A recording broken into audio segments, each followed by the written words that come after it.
Great to be with you today. I'm Chip Paucek. I'm co-founder and CEO of 2U. You've probably never heard of us because we're behind the scenes. So just a quick intro on the company.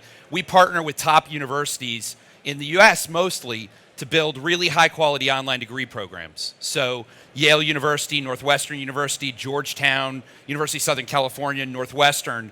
The company provides a suite of technology and services behind the university to power what we think is a great digital version of what they've always been.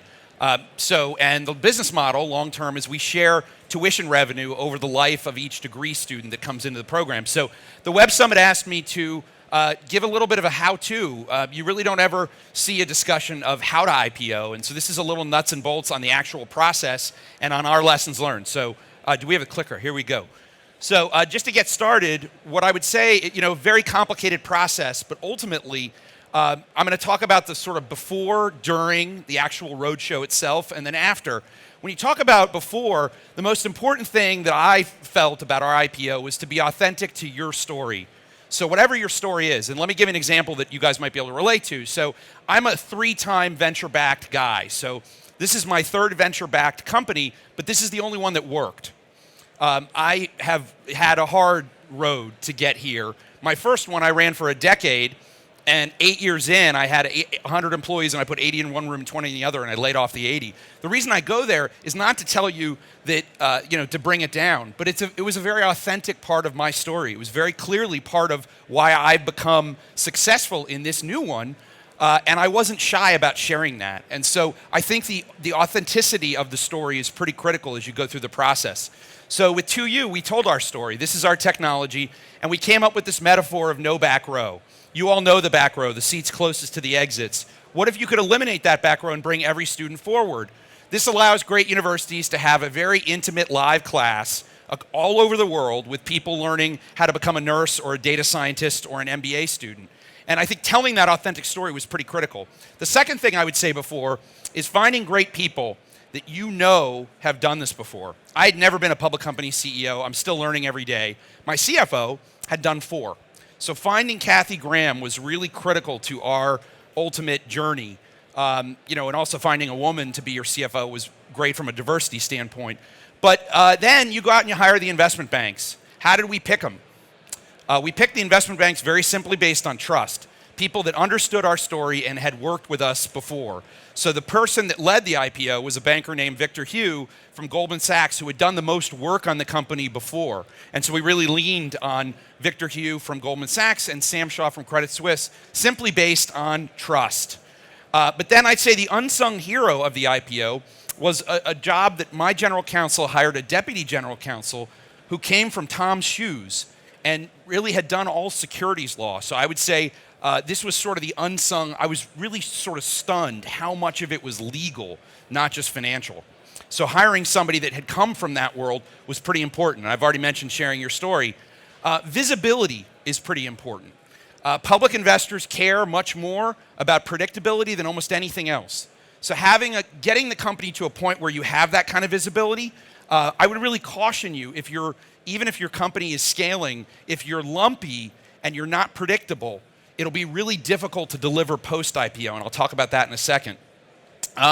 We have one public company CEO on my board of directors, and he said something very smart to me in the process. He said, most CEOs don't read their S1s. What's an S1?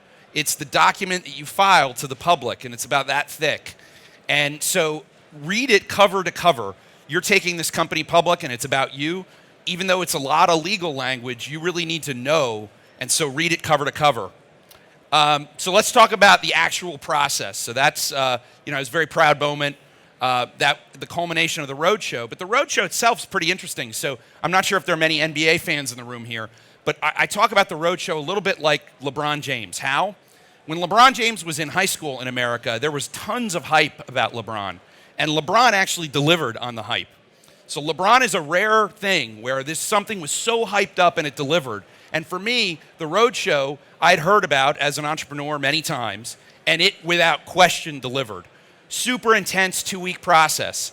The craziest thing about the roadshow is you actually don't know you're going to be successful while you're on it. So it is a pressure cooker. One very funny moment is I clogged the toilet at the Ritz-Carlton Central Park Hotel. Yes, true. Like the roadshow is chaos, but it's really important to the ultimate outcome. And so this is an app that Goldman Sachs, I've never shown this publicly, that Goldman Sachs gives out to you on the roadshow, constantly sort of calculating how you're doing. And this was technically from our follow-on offering, but right here, this was a 2-day period. We just did a follow-on about 6 weeks ago, and a 2-day period where all the demand happens at the end.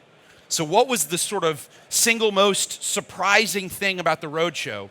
By the second day, we were, quote, oversubscribed. We had already sold more than all the shares we were going to offer. So my COO and I thought, oh, sweet, we're good. No, it doesn't matter how many you sell. All that matters is who is buying.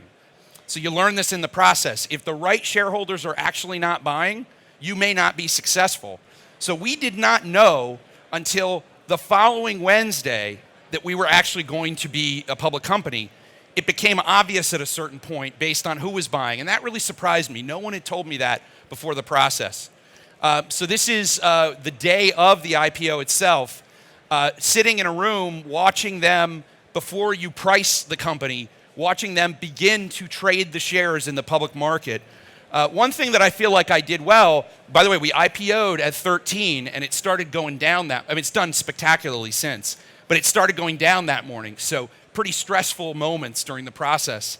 I will tell you that I think one thing we did really, really well, and I would encourage, if your company gets to this point, bring your team. Too many times at the end of IPOs, you see CEOs stand up on a stage with 5 people and cut a ribbon or ring the bell. I brought my entire executive team, and I brought all their families, and I brought all their kids. And I can't overstate how powerful it was for them, because the story's not about you. It's about them. It's about them. It's about their families. It's about their hard work. So bring them into the process. So this is the moment where we rang the bell, and this is all of everybody's families. We had a little bus ride. We took them around New York City. So the important thing about after, so let's talk about after the IPO, is if you're not interested in telling your story to investors, don't go public, period. So last year, post-IPO, we did 264 investor meetings after the IPO, 264. And not all me, my CFO in many of them. So you have to keep telling your story on a continual basis. That's just part of the cost of entry. Ultimately, we feel that you have to focus the company on what matters. The stock is not what matters. The business is what matters. In our case, changing people's lives, driving high-quality outcomes for our university partners, whether it be the nurses that are training in our programs or the MBA students. That's ultimately what matters. But one thing that I think the venture capitalists get wrong when you're in this process is they all say things like ticker tapes are for parades, don't pay attention to your stock price. We don't agree with that. We actually are pretty candid with our team. Now, you can obsess about the stock price, and you really can't have your team focused on it. You have to focus on the business. But they're all going to look at it anyway. So if you don't address it with them, I actually think the company doesn't build the right bones. That's a lesson learned for me. So when there's a big moment, address it with your team. One other thing post-IPO that's been pretty fascinating is these are your owners. So now you have a whole group of people in the world that own your stock. And from the standpoint of how you deal with them on a go-forward basis, my head of my audit committee is a woman named Sally Krawcheck, who was the first female CEO of an investment bank, and she was the CFO of Citigroup, so very successful Wall Street executive. I really lean on her here, and she consistently tells me, these are your owners. Tell them what you're going to do. So don't shadow box. Be honest. Be open with them. Once you know you're going to do something, tell them. And then, really important, as a new public company, I have many good friends that have gone through this process, and unfortunately, if you miss early, it's pretty remarkable what it will do to the actual value of the company. So getting to the point where you're really predictable and being comfortable, so we just had our 7th beat and raise quarter, so we've had a good run. I'm going to open it up to questions, but I want to say one thing to the room. This is sort of how to IPO. I've never done this before. You know, I'm a 3-time, venture-backed company CEO, and I'm not at all shy to tell you this is the first one for me that worked. So the story isn't all some 20-year-old that starts a company and it goes to the moon. The stories, entrepreneurs, many of you in the room, my strongest advice to you is, I learned from the failure more than I learned from the success. There is no doubt.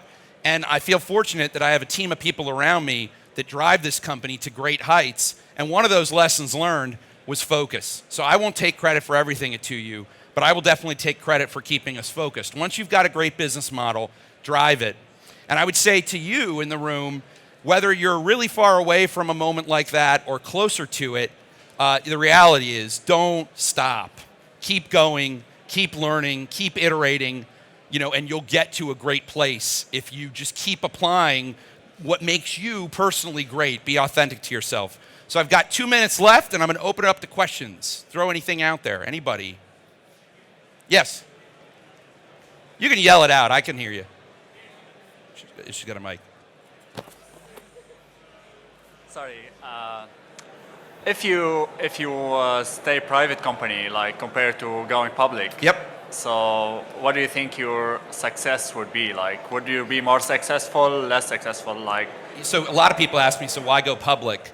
The ease of access to the capital markets. We have a very capital-intensive business.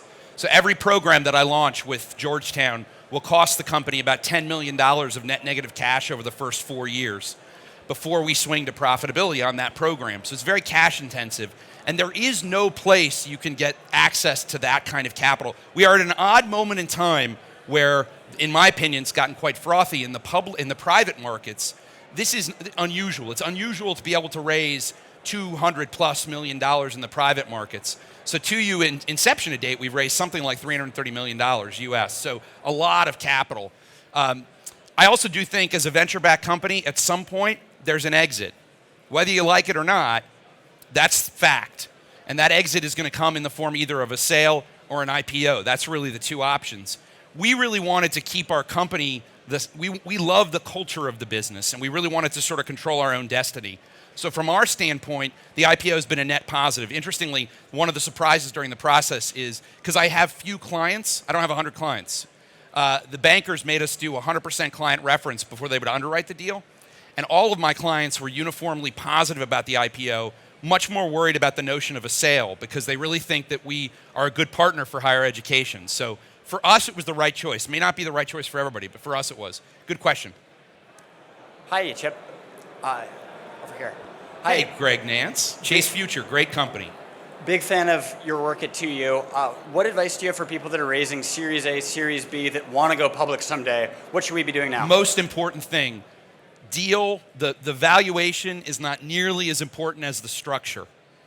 Structure, structure, structure. Keep your deal sheets clean as you possibly can. So no ratchets. You can, if you go online, you can read about ratchets, but that would sort of force your hand. Things aren't all going to go perfectly, and I got to tell you, you want to talk about a company that lived.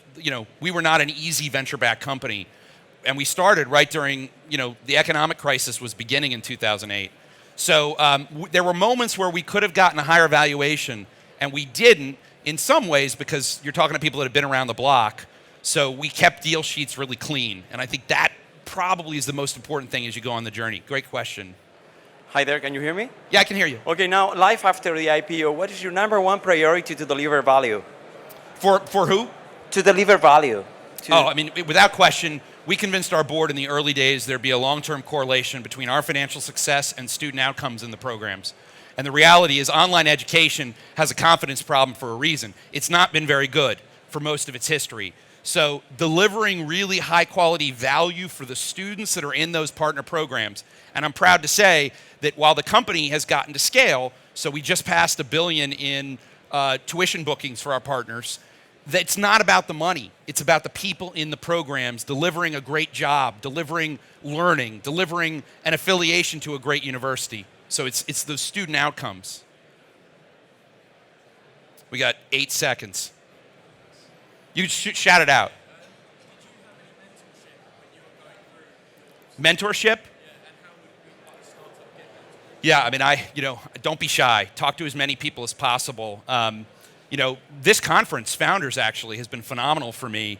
Meeting people that have gone through something similar and leaning on people that have. And now I feel fortunate that I can help somebody. So my advice to you is get out there and sort of meet as many people as you can as you go through various stages of your journey. You'll be shocked how much people want to share. I think that's all the time we have, right? So thank you, everybody. Great being with you today. The company is 2U, and we're traded on the NASDAQ, TWOU. Thanks, everybody.